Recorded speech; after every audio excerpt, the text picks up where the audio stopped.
Hi friends, ഇന്ന് നമുക്ക് നല്ലൊരു വഴുതനങ്ങ അല്ലെങ്കിൽ കത്തിരിക്ക ഫ്രൈ തയ്യാറാക്കാം.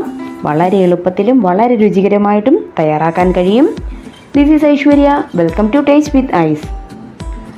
അതിനായി മീഡിയം സൈസ് 4 വഴുതനങ്ങ, അതായത് കത്തിരിക്ക, വട്ടത്തിൽ ഈ ഒരു കനത്തിൽ കട്ട് ചെയ്ത് വെക്കാം.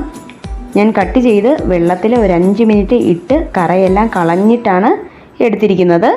ഇനി ഇതിലേക്ക് ആവശ്യമായ മസാലപ്പൊടികൾ ചേർക്കാം. അതിനായി 1/2 ടീസ്പൂൺ മഞ്ഞൾപ്പൊടി, 3 ടീസ്പൂൺ കാശ്മീരി മുളക് പൊടി, 1/2 ടീസ്പൂൺ പെരിഞ്ജീരകം പൊടിച്ചത്, 1/4 ടീസ്പൂൺ കായപ്പൊടി, ആവശ്യത്തിന് ഉപ്പ്, ഒരു 3 ടേബിൾ സ്പൂൺ എണ്ണയും കൂടി ഒന്ന് ചേർത്ത് നന്നായിട്ട് മിക്സ് ചെയ്തെടുക്കാം. എണ്ണ ചേർക്കണ്ട എന്നുള്ളവർക്ക് കുറേശ്ശെ വെള്ളം ചേർത്ത് നന്നായി മസാല ഒന്ന് മിക്സ് ചെയ്തെടുത്താൽ മതിയാകും.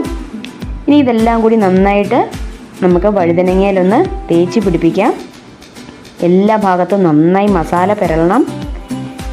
ഇനി ഒരു ഫ്രൈയിങ് പാൻ വെക്കാം. അതിലേക്ക് 1 ടേബിൾ സ്പൂൺ എണ്ണയും 1 ടേബിൾ സ്പൂൺ ബട്ടറും കൂടി ചേർത്ത് കൊടുക്കുന്നുണ്ട്.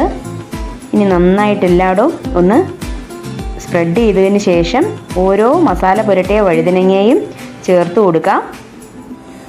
മീഡിയം ഫ്ലെയിം ആക്കിയതിന് ശേഷം വേണം നമുക്ക് ഇതെല്ലാം ഒന്ന് വറുത്തെടുക്കാനായിട്ട്, ഇല്ലെങ്കിൽ കരിഞ്ഞു പോകാൻ വളരെയധികം സാധ്യതയുണ്ട്. ഒരു 3 മിനിറ്റ് വീതം തിരിച്ചും മറിച്ചും ഇട്ട് വേവിച്ചെടുക്കാം. അങ്ങനെ ഒരു 3 തവണ വീതം ചെയ്താൽ മതി. നന്നായി ഫ്രൈ ആയി വരും. ഫ്രൈ ആയി അതുപോലെ ഉൾവശം നന്നായി വെന്തും വന്നിട്ടുണ്ടാകും. ഇപ്പോൾ ഇതൊന്ന് ഫ്രൈ ആയി വന്നിട്ടുണ്ട്. ഇതെടുക്കാം. ഇനി ഇതുപോലെ ബാക്കിയുള്ള മസാല പുരട്ടിയ വഴുതനങ്ങയും ഫ്രൈ ചെയ്തെടുക്കാം. ചോറിൻ്റെ കൂടെ ചപ്പാത്തിയുടെ കൂടെയൊക്കെ വളരെ നല്ലൊരു സൈഡ് ഡിഷാണ്. ഇങ്ങനെ എല്ലാവരും ഒന്ന് ട്രൈ ചെയ്ത് നോക്കൂ.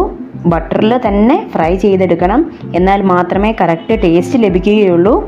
വീഡിയോ ഇഷ്ടമായാൽ ലൈക്ക് ചെയ്യൂ. ചാനൽ സബ്സ്ക്രൈബ് ചെയ്യാനും മറക്കരുതേ. അപ്പോൾ പുതിയൊരു റെസിപ്പിയുമായി വീണ്ടും കാണാം. അതുവരെ ബായ്.